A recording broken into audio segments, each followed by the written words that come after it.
On a une histoire qui est très innovation.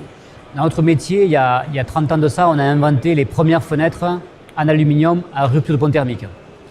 Et dernières années, on a inventé des nouvelles générations de façades très performantes, uniques au monde, avec des brevets à notre entreprise. Donc on est très innovant pour aller plus loin depuis très longtemps. Et ce qu'on essaie de faire, c'est de mettre cette innovation au service de cette enveloppe du bâtiment de demain. Et c'est en ça qu'on voit Vicona capable d'apporter des solutions pour ces villes du futur.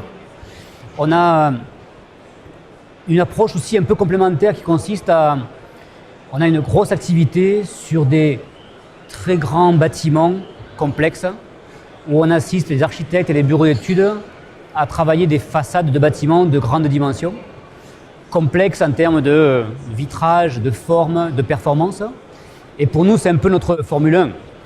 On développe des solutions et technologies très particulières pour ça et on le rend disponible pour nos solutions au quotidien de nos clients pour des opérations plus petites et moyennes dans des catalogues standards. C'est comme ça que je vois Vicona, c'est cette capacité à mettre l'innovation à la disposition de l'enveloppe des bâtiments de demain, du futur, avec des vrais essais en grande nature sur des grands projets et la technologie la mettre à disposition du quotidien de nos clients sur les chantiers plus petits et moyens. Ça, c'est Vicona. On a aujourd'hui, en Allemagne, qui est un peu le centre de Vicona, on a un bureau de près de 100 ingénieurs,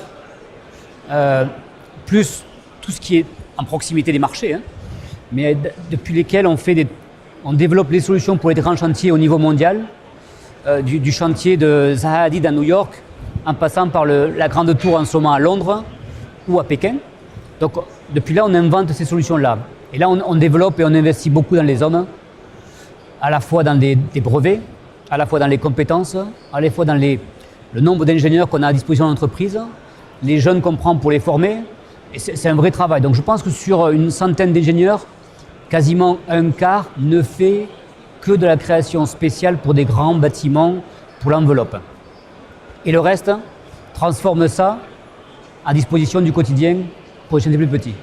Donc si on investit beaucoup, c'est en produits, c'est en recherche et en développement de projets très spéciaux pour tester toutes les options. On a en plus de ça, pour tester dans la vraie vie nos produits, fait avec ces ingénieurs, on a des laboratoires de test grandeur nature où on teste des produits en application réelle au Qatar, à Toulouse et en Allemagne pour avoir les 3 types de climat. Et en parallèle de ça, s'il y a un deuxième endroit où on investit beaucoup, c'est la partie informatique, parce qu'aujourd'hui on a quand même une vraie évolution de comment est-ce qu'on communique entre l'investisseur au départ, l'architecte qui invente, l'entreprise qui va réaliser, le produit.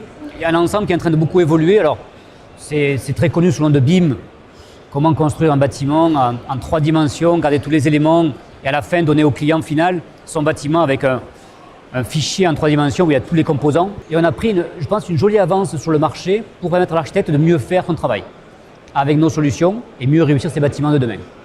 Donc les hommes, compétences techniques, recherche, innovation et informatique permettent de plus facilement démocratiser l'accès à des produits avancés pour les architectes.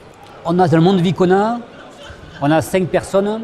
Leur quotidien, c'est voyager dans le monde entier pour aller former sur des projets très complexes. On a dans tous les pays pour un stand quotidien, pour aider nos clients à monter en compétences avec l'enveloppe du bâtiment qui monte. Et on a des spécialistes qui vont dans le monde entier pour aider les clients sur des choses complexes, en fabrication, en pose, pour s'assurer de la qualité finale et faire monter les compétences. Donc, je pense qu'on est très proche de nos clients. Ouais. Je pense que c'est sûrement une grande qualité historique, on est très proche des fabricants poseurs. Aujourd'hui, ce qu'on essaie, c'est de passer plus de temps à essayer de mieux travailler avec les architectes, les bureaux d'ingénierie de façade, qui travaillent sur des choses de plus en plus complexes et qui ont besoin de notre compétence pour les aider, avant que notre client puisse travailler.